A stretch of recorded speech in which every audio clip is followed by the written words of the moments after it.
All right. Well, thanks for coming in, Alex. How are you today? I'm great. I'm glad to be here. Cool. I'm glad that you're here. It took us like maybe a couple months to get this on the books because you've been busy with taxes and stuff, right? Yeah, getting through all my deadlines has been a challenge, but we're almost done.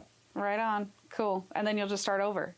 Yeah, it's it's a wheel that keeps on turning. You think you're done and you cross the finish line, and then here it is again. Oh, I can't. Yeah, no, I wouldn't. I would never be able to make it in your industry, which, by the way, if there are people in town that don't know you, which seems hard to imagine because you've been here your whole life, you're Alex Brotherson. You are a senior managing partner. Senior manager. Not partner yet. Oh, sorry. Make him a partner. He's really good. At Hinton Burdick CPAs and Advisors, right? Yep. Cool. I love that. And so Hinton Burdick does my taxes, does all my family's taxes and payroll. But tell us a little bit about the company. Where are you guys located? What do you do? Yeah. Who are you? So Hinton Burdick CPAs and Advisors has been around. We just celebrated our 50th anniversary. It started in St. George, Utah. And we offer pretty much all your tax and business accounting needs that you can think of, whether it's from payroll all the way to estate planning and anywhere in between. I have lots of clients that use our services annually, monthly, lots of advice, business consultation that we do, and we get your taxes done, which is so fun. I love it. I do love it. It's when you grow up, you never think that you're going to be an accountant. You're always thinking of something cool, like I'm going to be a doctor or a police officer, something where there's a more prestige attached to it. But yeah, it's something that I really do enjoy. I'm passionate about. You mean you weren't a little guy with like your abacus doing your parents' taxes and stuff? No, Profit and loss. I thought I was going to be an orthodontist for a long time, and then organic chemistry is the weeder of all the kids who aren't intelligent enough to get through that class, and that class weeded me out. And accounting was my calling. There are a lot of little boys out there that dream of one day being an orthodontist too. Yeah. I wouldn't say those are two of the top. Hey, little Johnny, what do you want to be when you grow up? An orthodontist or an accountant, right? Yeah, no. Some people are just weird, I guess. That's cool. That's why you're going to be very successful, I'm sure. But so more power to you. You've done taxes with me. I'm a spaz when I do my taxes, but I imagine that's like everyone. There's a wide array of clientele that we have. Some are the get it done the first minute that they can, and some are okay with sweating it until the last minute. Some are those people, and some are Annie Black. Luckily, we're able to manage our workflows in such a way that we can accommodate almost everybody in there and their schedules. So we make ourselves as available as we can to service our clients, and it all works out in the end. Somehow everything seems to button up at the very end. Isn't that crazy how it all comes together? And actually, we were talking a little bit before the interview started, is like you guys are moving into a more advisory role, which I feel like really is my problem. Like if we're going to talk about me for a minute, I kind of put it all off until the end of the year, and then I'm going through spreadsheets and all my account, statements, like trying to itemize things, and that's not the way to do it. That's just a dumb way to do your taxes. Yeah. No, there's a recent study that came out that many CPA firms across the country subscribe to and contribute data to. And they have found that almost up to 75% of all CPAs are at or above retirement age. And so there's a lot of expertise, a lot of workable or billable hours in our industry that we contribute every year that are leaving the industry because of natural attrition, retirement, that kind of stuff. And so we have seen a greater demand across the array of accounting services to they require us to advise more rather than just annually prepare a tax return. Stepping into a CFO position or a controllership position or companies outsourcing their accounting departments to us is something that we're seeing more and more because it's harder and harder nowadays with labor shortages or trying to find qualified talent to perform these services. It's harder and harder to do that, so companies are electing more and more to hire their CPAs and their firms to reconcile their bank accounts, to do cash flow analysis, to do future projections, budgeting. So those are some of the services that we see becoming a much greater factor, especially with the advent of artificial intelligence. It's Right. making a lot of the more repetitive or input or data heavy services a lot easier to manage, and those services are much more scalable because it takes less human brain power to do them. Right. So, Well, yeah, I mean, it seems like, honestly, I guess I would go to the AI thing, and I know you've been we've been talking a lot about like QuickBooks and stuff like that. Are some of the AI things going into QuickBooks, or you guys actually have like special tools and products that you can use for that? Because the AI that I'll be honest, I tried to do a profit and loss and I put it in like ChatGPT, which was terrifying because that's all your financial information, which Lord only knows where that goes. But it's like, you guys must have better stuff, because it totally slaughtered. It like made no sense.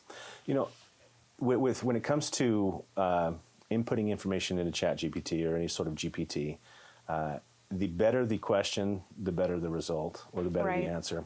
And you have to be careful with artificial intelligence because, like, if you go to ChatGPT, on the very bottom, it'll say that ChatGPT makes mistakes, and that is definitely the case.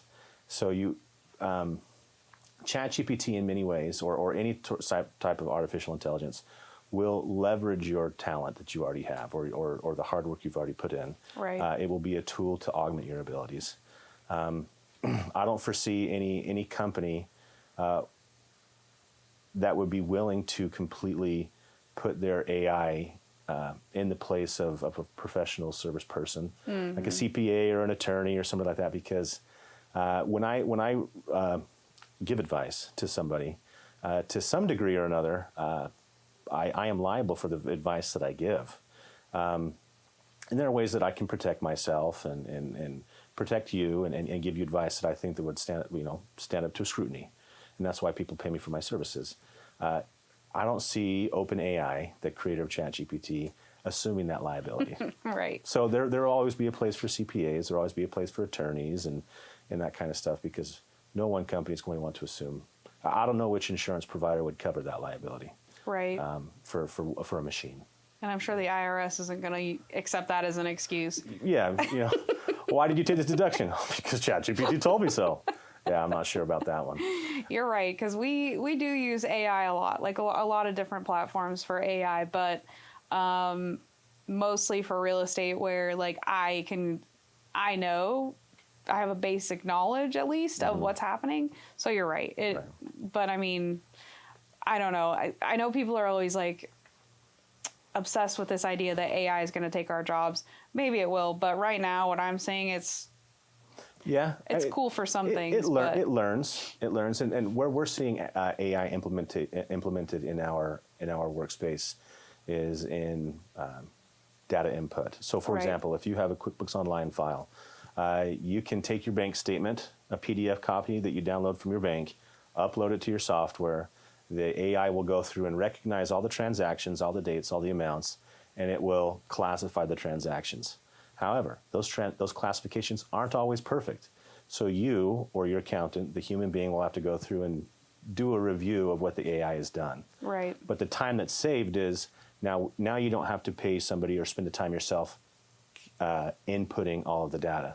So if you have a company that does tens of thousands of transactions a month, well, you just freed up all that time to pursue higher and more profitable services or ventures or free time or whatever it is. So Right. that's the savings in the general economy. Is a machine just did something almost instantaneously that you'd have to pay somebody hours and hours to go and do. Same thing with reconciling your bank accounts, your credit card accounts. The AI can take the bank statement, match it to what's in the set of books, and it can verify which transactions need to be looked at, what's missing. And so what could have taken an accountant an hour to do to reconcile the account is now pretty much done instantaneously.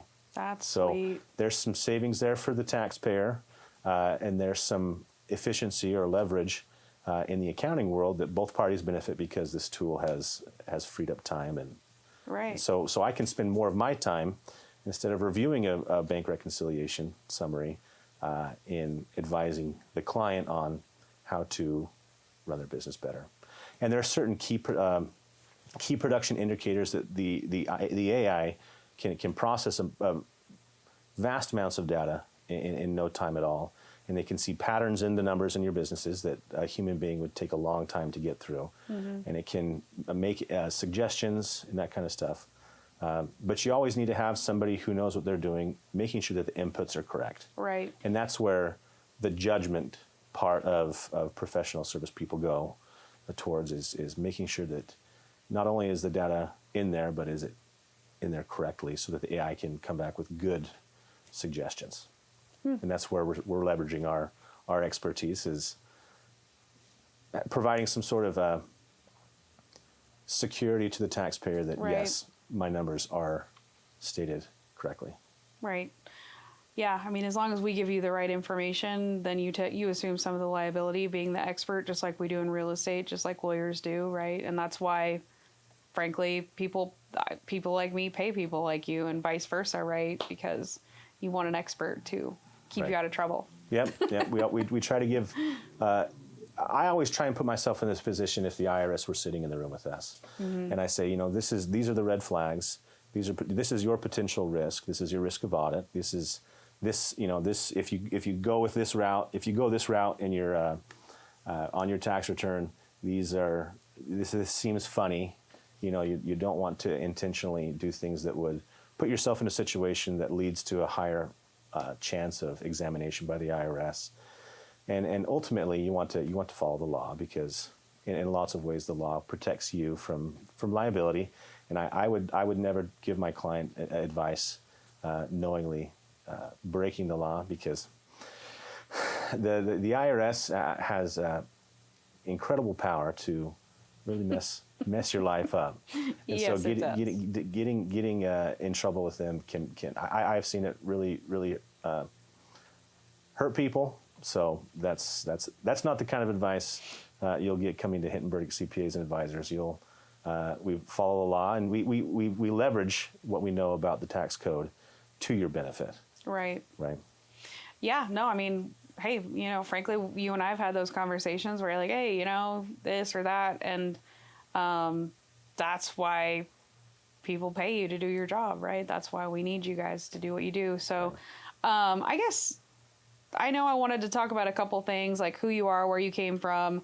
Obviously, we want to talk about the great, big, beautiful bill, because I know everyone's asking about that, myself included. But I did have a question as we were talking there. Like, I'm growing a small business, and every year, thank God, we're doing better than we did the year before. And at the beginning, you're just trying to figure out like how to keep the lights on, and then you get a little more successful, and it's like, okay, well, now I'm going to hire somebody to do my taxes.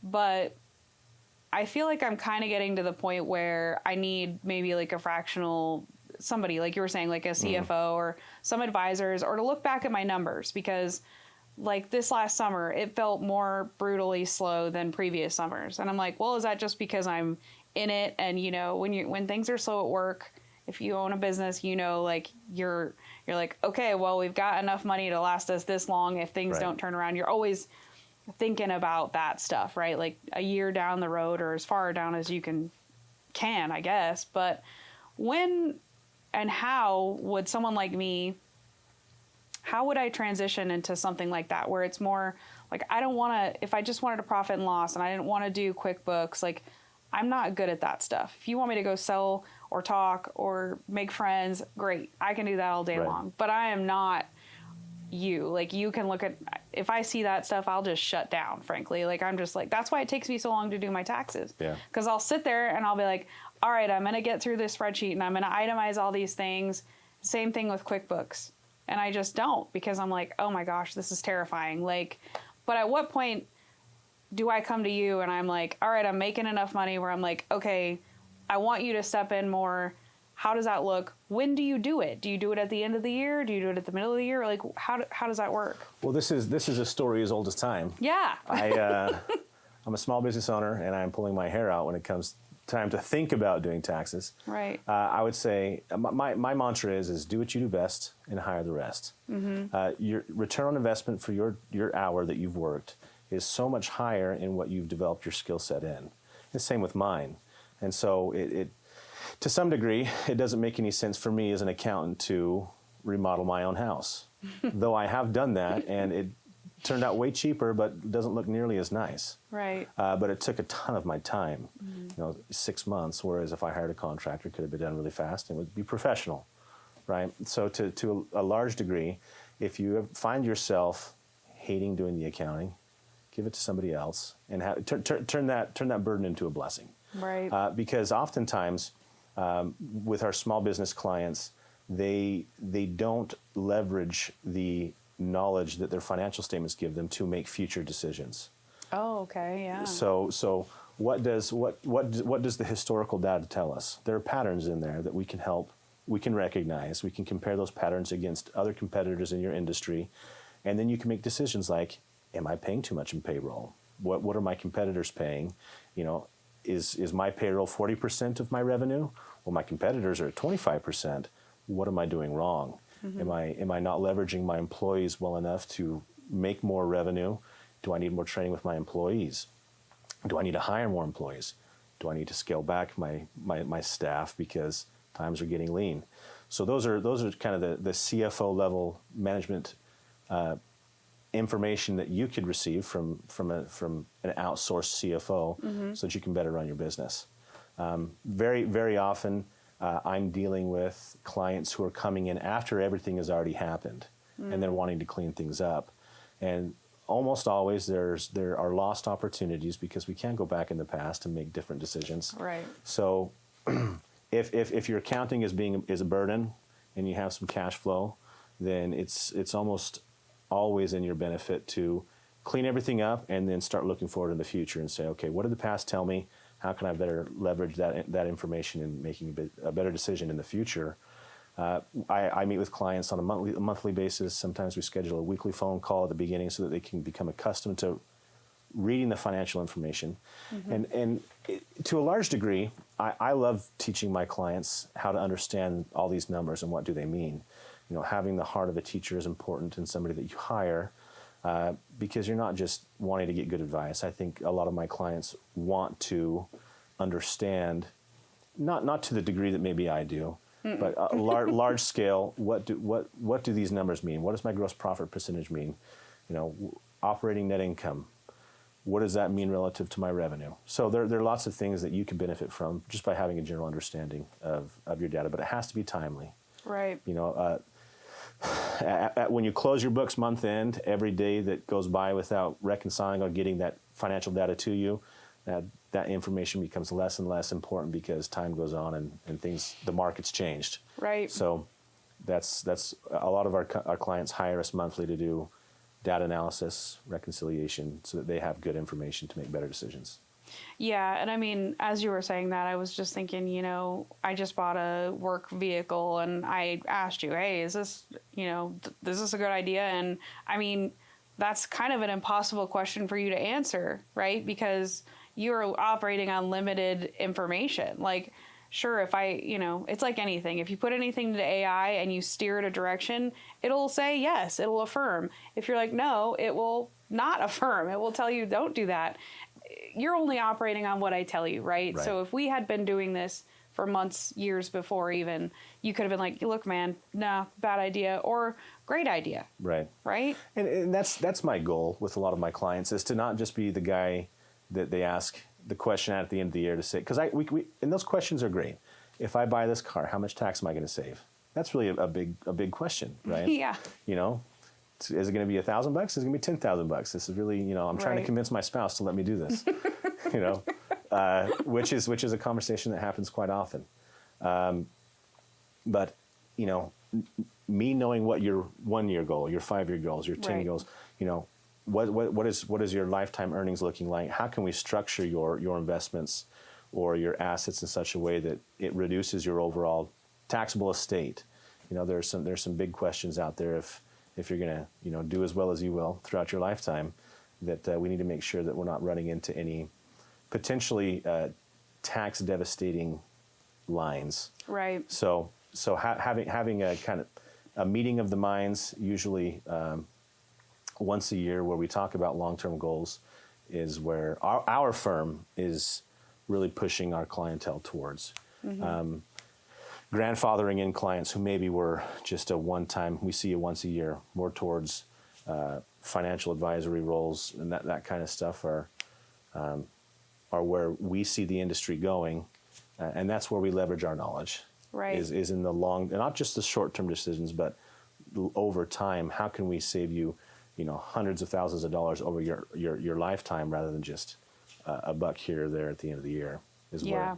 where that's the sphere that we want to be in.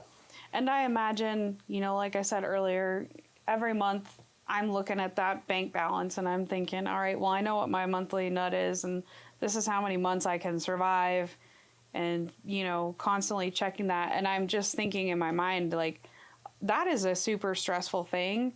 And clearly there's no guarantee what the world's going to do. The real estate market could crash, and it does all the time, not all the time, but it does. Over time it does.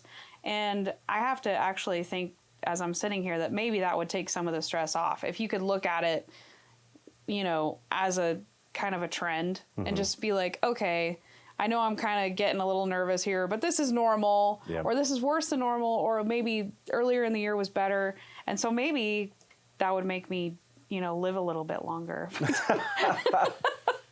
Didn't have to stress about it. And I'm just speaking for myself, but I'm probably not the only person that feels like that in business, so. And I hear it all the time. Business owners, they look at their bank account and they use that as the metric to determine whether they're successful or not. And to some degree, it's true. You have an intuitive feeling about how your business is doing, because you're there. It's all in your head. Whether it's on paper, you kind of have a general feeling. It's our responsibility to take those general feelings and turn it into quantifiable data and information that you can feel good about. Or if something is happening in your company that intuitively might not be so relevant, that you have time and means to address before it becomes a huge issue that your company can't survive. So some of our clients, we're working on 13-week cash analyses, cash flow analysis, where they can project out the future. This is the cash we have now. This is the income we estimate.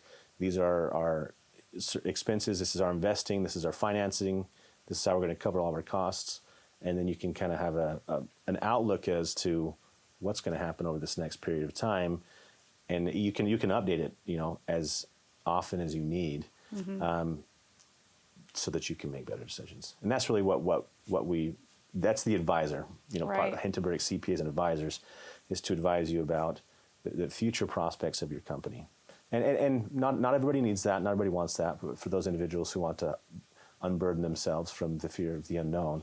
And like you said, we can't see the future. Right. But as much as we can, we want to plan for it, and we love doing that. Right. And also not getting audited, not getting into trouble, right?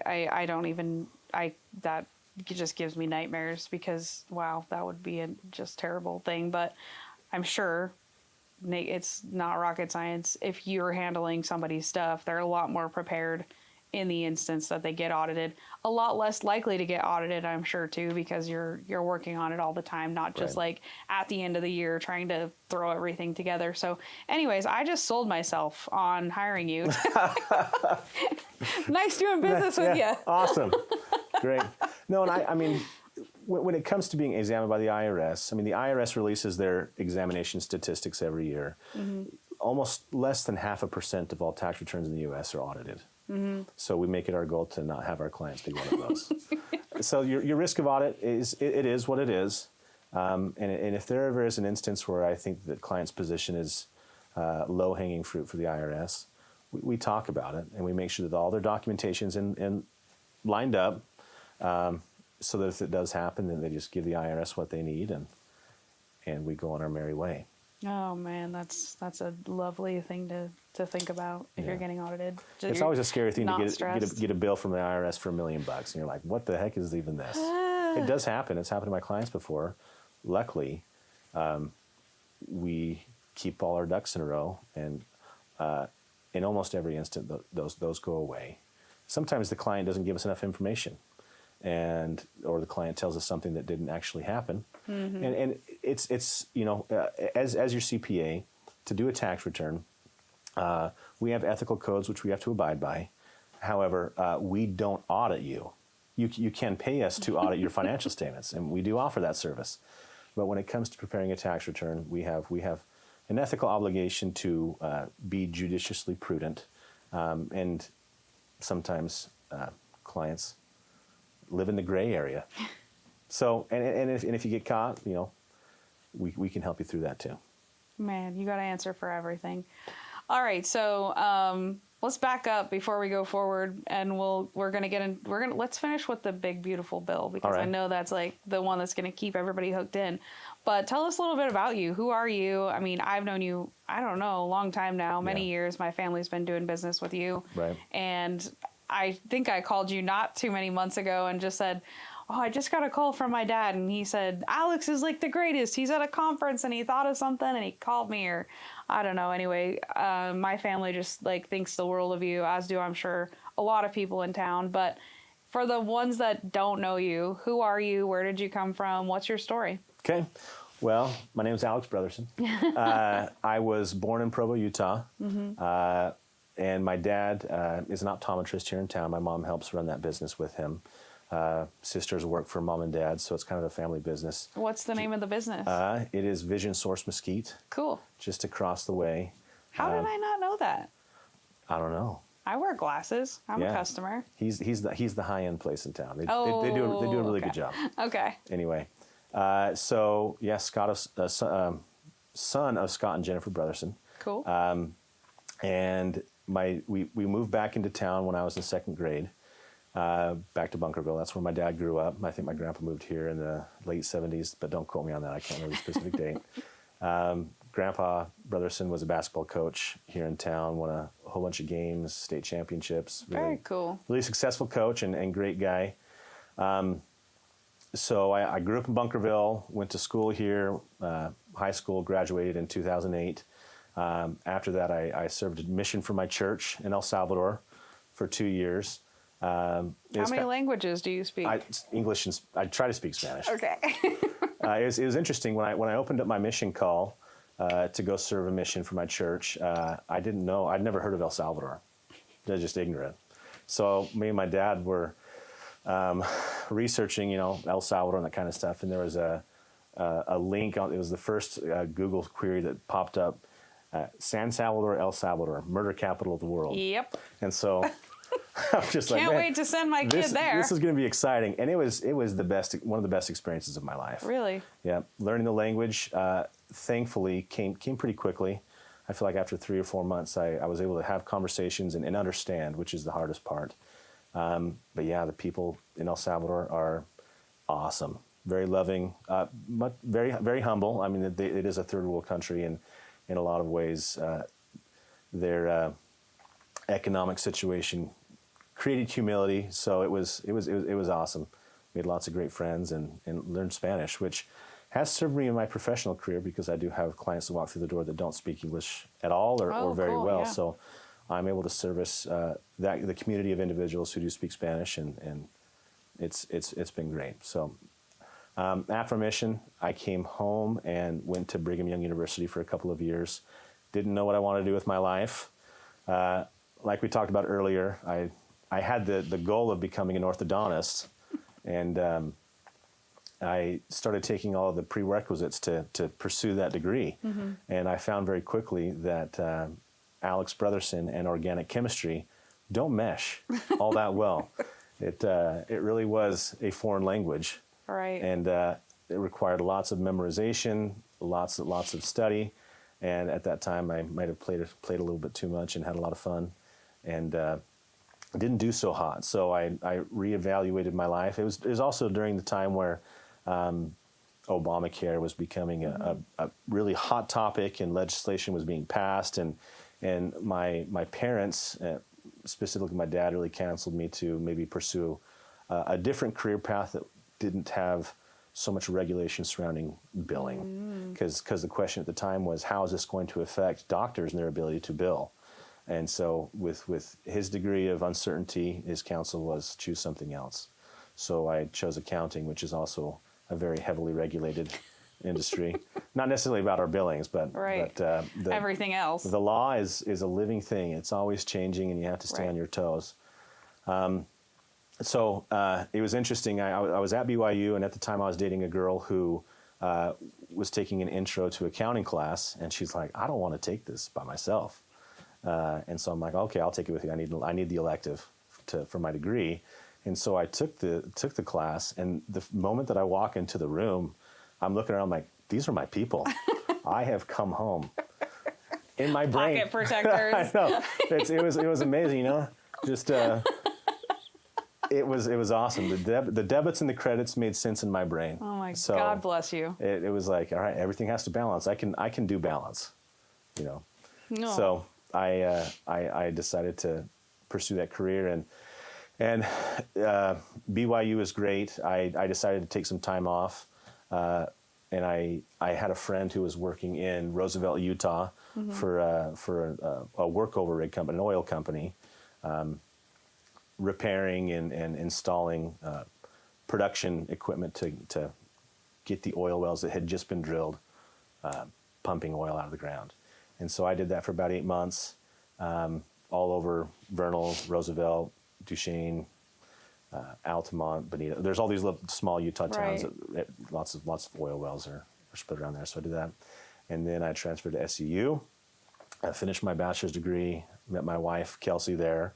Then I got into the master's program, finished that, and intermittently through being at SUU, I'd interned with Hinton Burdick a couple of times, and I'd gotten a couple of job offers from firms in Salt Lake and Las Vegas, and it was interesting because I'd interned with Hinton Burdick a couple of times, and I didn't get a job offer, and so I'd accepted a position. I was going to accept a position in Las Vegas or Salt Lake. I can't remember which one it was. But I had heard that one of the employees in Mesquite was leaving. And so I called Mark Tishner, the partner in the Mesquite office at the time. And I said, hey, I hear this guy's leaving. I'm about to accept this offer down here, but I'd really like to be in Mesquite. And it was like 4 hours later, they had an offer letter for me. And that is cool. I started there, and that's pretty much all she wrote. It's been a wonderful career. I love Mesquite. It's my home. Very, very passionate about this area. Lots of great people, and hope I never have to leave. Yeah. So. And you're, besides wanting to be an orthodontist as a child, you're a really rare bird in that you're a young professional in Mesquite. Like, there aren't very many of those unless you're working at City Hall or the fire department or the police department. There's not a lot of people doing what you're doing, so it's cool that you're here. What do you think about like that, I guess, in general? I don't really have a question per se, but I guess it just makes you think, like, what do you think we could do to attract more people like you to this town? Because it's a great place to raise kids. Yeah. No, I think that's one of the biggest challenges about having a CPA firm in Mesquite, Nevada, is attracting and retaining young, top-tier talent. And some of the professionals that we have in our office are that young, top-tier talent. We have some great professionals that work for us, better than anywhere else. Of course. But yeah, that is the struggle, because the professionals that we do have working for us were raised in the Valley, have family or families of their own in the Valley. So it's a tight-knit group, and attracting transplants who might not have those family connections here is a struggle, because obviously we don't have the amenities that a Las Vegas or a Salt Lake does. Right. All the fun. Unless you're an outdoorsman, then you're within a 100-mile radius of a lot of cool stuff. But I'm not an outdoorsman. So some of our staff, they like to ride motorcycles and be outside and that kind of stuff. So if you're into that, this is a place to be. Right. But yeah, it is a struggle. And how we attract more people, dollar bills, I guess, is really the way to do it. But we have to be competitive, and everybody is fighting. All of the biggest firms to the smallest firms are fighting over the same people. So the bigger you are, the more easier it is to attract because you can offer certain Right. amenities that a smaller firm can't, and that's just the way things go. So that's why AI has been so revolutionary, because it's giving our young professional staff the ability to step more into a learning how to advise role instead of learning how to input data. They get to kind of skip that step a little bit, and that's the way the industry is trending. So kids who come right out of school are being taught more about how to advise a client rather than just learning how to manage the software and input the statements and reconcile everything. Right. So in our industry, we're seeing a lot more of remote working. Our firm, we do a little bit of that. There are some CPA firms out there that they're all remote. They don't have a brick and mortar location. They meet on The Zoom or whatever yeah. it is with all their clients, and for them it's working. But I like going into the office and rubbing shoulders with my colleagues. It builds camaraderie, and I prefer that. During the pandemic, I worked from home for like 3 months. Felt like awful. It's the worst.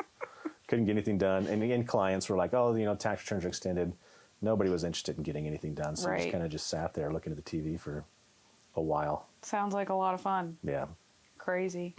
Well, I guess I would say, and maybe you can chime in here, and I would love to go back to your mission, and I don't know if you want to touch, we obviously don't want to get political if that's not where you want to go, but I would be curious to hear like your experience of being down there versus, because I've always thought that's a cool thing about the LDS mission is that you go somewhere else and maybe you come back realizing how great your own home country is. Not that you don't love where you went, but, Right. does that instill some sort of patriotism in you or, what? I've never done that, obviously, so I'd be curious to know, like, how you came back from that experience. And then, as far as the town, I've always thought it was a mistake that we haven't really branded ourselves as, like, the place for families because I don't know if your kids do sports, but like parents will literally do anything for their kids. Like they will go hungry, they will work 4 jobs, they will do whatever it takes for their kids to have a good life. Right. And I think that would include commuting to work in St. George and or Las Vegas in order for their kid to live in a community where they know they're not going to get kidnapped because it's like, this is the safest community in Nevada. Yeah. Our schools, granted, they're still Clark County schools, but, it is having come from Clark County in Las Vegas and Clark County in Mesquite, the schools, they are the same county, but they're not really the same. There's a much higher parental involvement. Right. All the teachers. I think that the teachers are, for the most part, on the same wavelength as the community as far as like, we're a pretty conservative Christian-based community. I mean, I think that that's safe to say. And, although it is the same district, I do feel like it's a better experience. Yeah. Like you're also not getting some of the weird, like the reason we left Vegas was because we'd drop our kids off at school in Summerlin, which is one of the more upscale neighborhoods. And there would be kids outside smoking and making out and like and I'm like, okay, we got to get out of here. Like, this is too crazy. And that's not happening. I mean, you don't see it. I'm sure it does happen, but it's not like the big city life, Right. Yeah, no, I get it. So your first part, LDS mission, it's amazing. And to me, my mission was not just the formation of my faith. It was really where I saw my faith flourish. As a youth growing up, your parents instill values in you, and you rely to a large degree on what they believe, and that helps form you as an individual. Right. It's faith promotion. It's not about brainwashing, right? Because as a child, there's nothing to wash because there's really nothing there. So you're instilling values in a kid, and what the mission for me is okay. Alex has been taught this way. Can he do it himself? And as you get dropped off in a country where you don't speak the language, you're unfamiliar with the culture, the food, and then your faith is put to the test. And to me, it was amazing to see that the axioms and what my parents taught me really was true. Where service and love and discipleship really are the bastion of your faith. Where you do believe in a set of moral codes, and you get to act them out in real life. Apart from, your parents watching over your shoulder, or your bishop saying, hey, do this or don't do that, or what have you. You really are an autonomous agent who can do or not do according to what you've been taught, right, and then see the results. And the results are astounding. I mean, I got to not only just see my life change, but see people's lives who were down and out, who were to some degree faithless, decide to buy into a program, and of their own free will and choice, change their lives.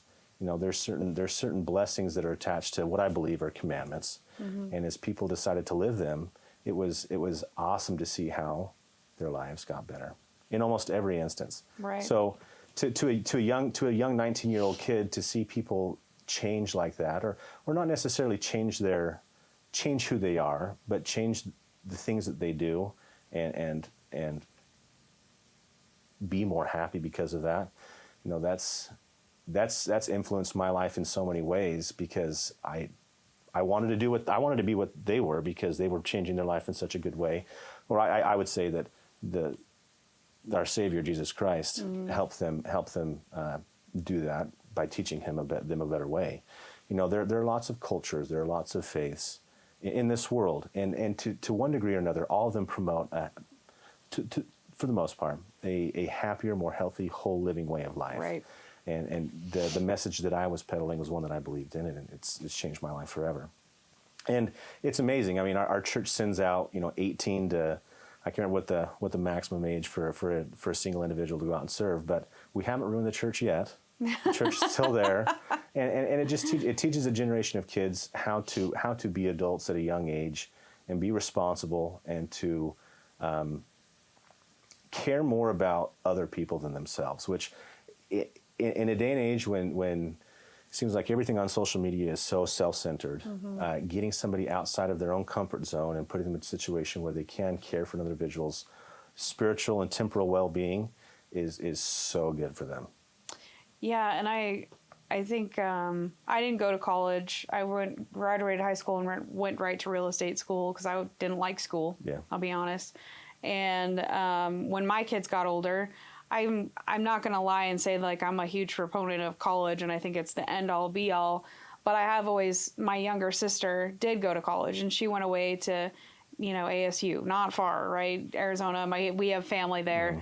But I did see that there's that zone between when you're a senior and you're totally dependent on your parents, and then like when you have kids and you have a job, and it's college, and you're kind of half in adult, half out of adult. Right. And I have to imagine I saw that growth in her, and like being away from your safety net and your family kind of environment, what away from your friends, starting over.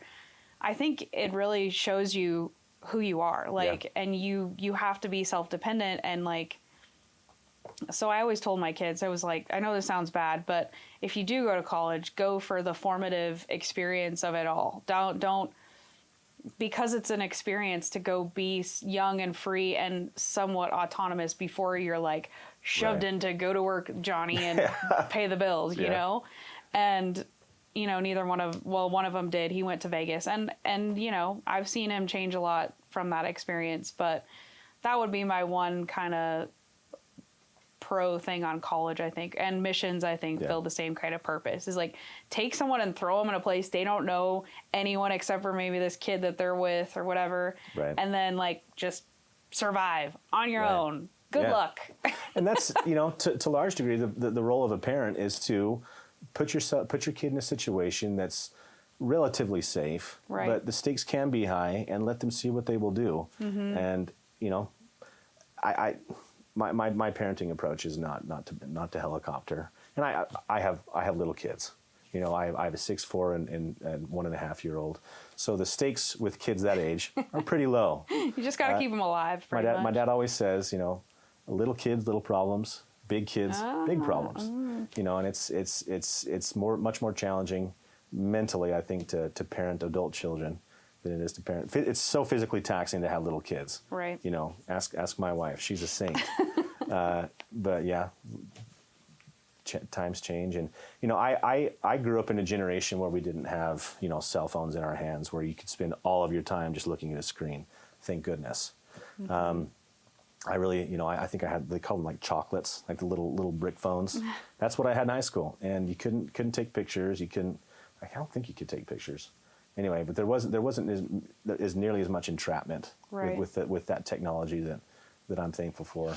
All the dumb stuff that I said as a kid isn't online to be used against me for time and all eternity. Right. So, growing up in the generation that we grew up in, I think we were the last ones to not have to worry about, having our mistakes be so permanent. Right. Right. And growing up, you're the second part of your question about education and growing up here. Mesquite, growing up, it was awesome. If I ever did anything that was untoward or I shouldn't have, you wouldn't do that. It usually got home before I did. In Bunkerville especially, we had a very close-knit community. And if you did something dumb, mom and dad would ask you about it. Like, hey, did you do anything dumb? And if you my parents were really good because they didn't really ask any questions they didn't already know the answer to. And so we got to learn pretty quickly that you don't try and pull the fast one, mom and dad, because they'll call you on it. Right. And it's usually a lot more painful if they have to call you on it rather than just you of your own free will and volition saying it how it is. 100%. Right. I agree with that 100%. All right, well, let's talk the big, beautiful bill, okay? What's in there? Tell us, what are the big things that we love? The big things that we love, the One Big Beautiful Bill Act. So one of the first questions I got after it was passed, I had a client call in and he said, hey, no tax on Social Security, right? I said, no. Sorta. Sorta. What? So as far as I understand, the no tax on Social Security at one point had been in the bill, but then it went from House to Congress, and then they changed it. I don't know the complete history, but what I do know is that if you're within a certain income range, if you're married filing jointly, I believe that the range is from $150,000 to $250,000. There's an adjusted deduction, but if you make less than $150,000 as married filing jointly, and you or your spouse are 65 or older, there's a $6,000 additional standard deduction per individual. It doesn't matter if you're receiving Social Security benefits or not. It's an extra chunk of change that you get to take. So it would be an extra, if both of you and your spouse are over 65, it's an extra $12,000 deduction if you're not in an income range that it starts to phase out in. And so when I told my client this, and he's like, waste of time. Wasting my time. I thought I was, because his Social Security was quite large, and he was thinking he was going to save $12,000 a year in tax, and it ended up being about $1,800. So, tax the rich. We don't tax the rich. Yeah. And I wouldn't even say, you can chime in on this, but I feel like if you look now at what classifies as rich, like $150,000 is kind of getting to be a lot of people don't make that much money. And I feel that very much in my life. So yeah, making six figures isn't what it used to be. Right. So, and that's for multiple reasons, whether it's the grocery store or the gas pump or childcare or what have you. Everything's gone up. All of it. So. But so basically it sort of is a break on Social Security. It's not that you're gonna, it's a credit that you get at the end of the year. But isn't there another one that's like that too? It was like, there's no tax on tips. That was supposed to be something so too, right? No tax on tips. No tax on tips, it also has an income range that it starts to phase out in. But I believe it's up to $25,000. I don't know if you release notes, but if I do get something wrong, we can correct those. But yeah, there is a certain amount of money, of tip money, that you are not taxed on. Anything above that is subject to normal income tax rates. Same thing with overtime. Overtime, a certain amount of overtime is non-taxable, but there are certain there's a difference between overtime pay and additional pay. So there are certain state regulations that provide additional pay. That's still subject to tax. Whereas if it's just actual overtime, time and a half, then it's not subject to tax up to a certain point. Got it. My recommendation is if you're one of those individuals, I'm sure that if you prepare your own tax return through like TurboTax or something, that it'll ask you questions and you'll be able to allocate all of that. But if you're unsure, about whether you've done your tax return correctly. Not to self-promote, but that's what we specialize in. Right. Is making sure that all those rules are being abided by, and you're maximizing your refund or minimizing your tax. So there's Social Security, tax on tips, tax on overtime, certain provisions. So in 2017, the Tax Cuts and Jobs Act made certain income tax brackets wider and lower. In the One Big Beautiful Bill Act, it formally recognized all of those and made it to where they won't sunset. So the Tax Cuts and Jobs Act was going to completely sunset in 2026. One Big Beautiful Bill Act cemented some of those key provisions in place. Another one being bonus depreciation. Bonus depreciation is now the law of the land, and is a permanent provision of the tax code. Now, permanence doesn't mean that it can't change. It just Right. means it's not going to sunset after X amount of years. Congress can always write another bill and supplant that with something else. But for a lot of our clients, especially who are in machinery or equipment-heavy industries, it's really nice because if you buy a scraper for $1.5 million and you finance it, well, you can still the cash flow doesn't all go out, but you get the tax deduction all in year one. So we can bonus depreciate 100% of that asset. So really big benefit for those people in those industries. And also, that was the reason I called you, was like, it's like section 179 or something like that. Like the vehicle has to be over X amount of pounds because it has to be like a work equipment type. I think that's why. So it has to be a truck or a SUV. And so even people like me, I bought a vehicle. Yeah. You drive around a lot for your job, Mm-hmm. and you can advertise on your vehicle as long as you use it more than half the time for business. Track your mileage, track all the costs associated with the vehicle, and then there could be a provision or an opportunity that we bonus depreciate that because you qualify. Right. So there is a difference between Section 179 expensing and bonus depreciation. Right. The nice thing about bonus depreciation is that it can push you into a loss position. Mm-hmm. Whereas Section 179 can take your net income down to zero. So there's some tax planning opportunities. Playing with depreciation legally per the tax code is a huge tax saving metric for our clients. And every year with my construction clients, we, as much as we can, try to maximize our depreciation dollars. I personally don't like using depreciation deductions against 12% and 10% tax. So we can format the depreciation in such a way that over a 5-year period, we're maximizing our deductions at the 22% tax rate, the 24% tax rate and up, so that you're not using all of your good depreciation dollars against such low tax rates. So something to keep in mind. And that kind of goes back to the whole like preparing and tracking everything ahead of time, because that's where I'm at right now. It's going to be like, well, do I use some of that this year or do I wait? And I imagine if you had more historical data, or if I had more historical data and more awareness about what really happens in my business, I could probably make a more informed decision about when should I use that depreciation. No matter what, we'll make the right decision, Annie. So we'll get there. So I mean, if you wanted to, that question I think would be a pretty quick answer. Yeah. So no too much. And a lot of my clients who have businesses, who are small businesses, we do a lot of tax planning in October, November, December. Once December 31st comes and goes, a lot of the options go away. Oh, okay. Because you can't go and buy a whole bunch of materials and supplies. Mm-hmm. You can't go buy a car. You can't buy all those equipments that you need on January 1st of the following year and count it for the last year. Got it. So if you want to do tax planning, call your guy now.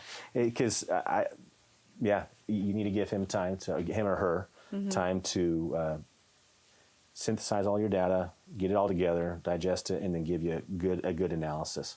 Because sometimes I have clients call in and they say, I want to do this. What's going to happen?